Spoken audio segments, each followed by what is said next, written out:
Ok, alors maintenant que vous avez vu bah, les principales fonctionnalités de System.io, on va voir justement l'automatisation. L'automatisation, ça va vous permettre, bah, comme son nom l'indique, d'automatiser votre business. On a deux fonctionnalités. D'abord les règles, qui est bah, la manière la plus simple de mettre en place des automatisations.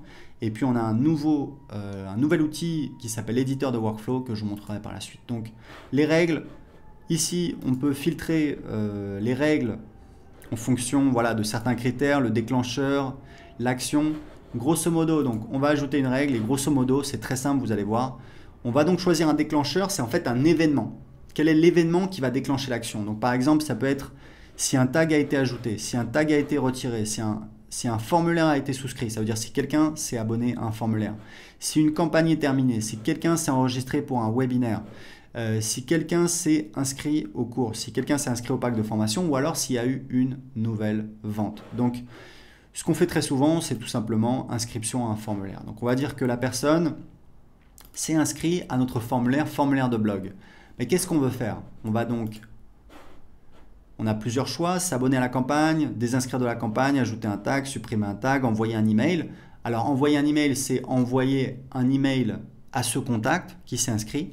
Mais on peut également envoyer un email à une autre personne, à une adresse spécifique. Par exemple, sur une page de paiement, vous faites une vente, vous voulez envoyer un email automatiquement à votre commercial, à un membre de votre équipe, pour tout de suite contacter le client pour passer à l'étape suivante, commencer à fournir le service à votre client. Vous pouvez également donner accès à une formation, donc un cours, une formation. Et ici, c'est une fonctionnalité avancée appelée un webhook. Je ne vais pas rentrer dans les détails techniques, mais grosso modo, un webhook, c'est en fait une page spéciale dans un autre logiciel qu'on va appeler, qui va nous permettre de communiquer avec ce logiciel, de donner un ordre, d'envoyer une commande à ce logiciel. Typiquement, je sais qu'il y a un logiciel qui s'appelle Fantastic Book, que certains de nos clients utilisent, qui permet de faire de l'impression à la demande, par exemple des gens qui ont écrit un livre. Eh bien, ces gens-là peuvent créer une page de vente, une page de paiement avec System.io.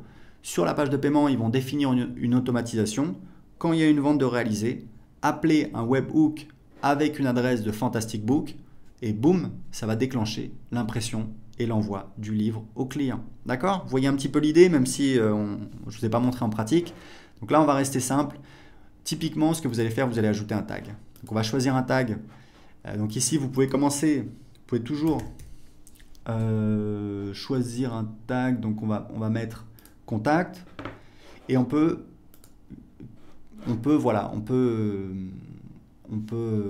déclencher plusieurs actions pour le même événement. Donc par exemple, s'abonner à la campagne. Alors pour l'instant, je pense qu'on n'a pas de campagne.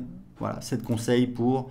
Donc typiquement, si vous avez une page de capture ou un formulaire sur votre blog qui dit inscrivez-vous pour recevoir une série de 7 conseils pour, je sais pas moi, faire pousser des plantes sur votre jardin, eh bien, vous allez créer une automatisation qui dit quand quelqu'un s'abonne, s'inscrit à ce formulaire, l'abonner à la campagne, puisque c'est ce qu'on lui a promis, hein, donc on veut qu'il reçoive les emails, et lui ajouter un tag. C'était ce que je vous disais, faites en sorte de toujours taguer les gens, les contacts, puisque si les gens n'ont pas de tag, vous ne pourrez pas les sélectionner pour envoyer des emails. Mais vous avez un outil dans Contact qui vous permet de sélectionner uniquement, donc je vais enregistrer la règle, voilà un petit conseil. Vous avez ici dans Contact un outil qui vous permet de sélectionner, donc je pense que c'est tag, voilà. Vous pouvez choisir les gens qui ont tel ou tel tag, mais surtout vous pouvez choisir le contact n'a aucun tag. Donc là, vous allez avoir tous les contacts qui apparaissent qui n'ont aucun tag, et ensuite vous pouvez tous les sélectionner ici. Donc là, j'ai pas de contact, donc je ne peux pas vous le montrer, mais grosso modo, vous pouvez sélectionner individuellement, ou alors vous cliquez ici, ça sélectionne toute la liste, et ici, vous avez la possibilité d'effectuer des actions de groupe, par exemple, les supprimer, leur ajouter un tag, les exporter, etc. etc., etc. D'accord? Donc on est dans les automatisations, donc vous voyez comment ça fonctionne, les règles, vous voyez, c'est assez linéaire, c'est assez simple. Et on vient de créer un nouvel outil, on est encore en train d'ajouter des fonctionnalités, c'est donc un éditeur de workflow. Alors un workflow, c'est quoi? Donc c'est un mot américain qui peut faire un peu peur. C'est une séquence de travail, une séquence d'action. L'idée, c'est que les règles d'automatisation, c'est très simple, c'est très linéaire, c'est facile à utiliser, c'est top. mais on peut vouloir faire des choses plus compliquées. Donc on va dire par exemple, alors voilà, on va mettre voilà, workflow. Et encore une fois, on est encore en train d'ajouter des fonctionnalités sur les workflows. Donc l'idée c'est quoi? C'est que vous avez un déclencheur. Par exemple, quand quelqu'un voilà, quand quelqu'un s'inscrit à ce formulaire qu'on a vu, formulaire de blog, hop, on va dire créer. Là, ce qu'on va faire, c'est qu'on va ajouter des actions.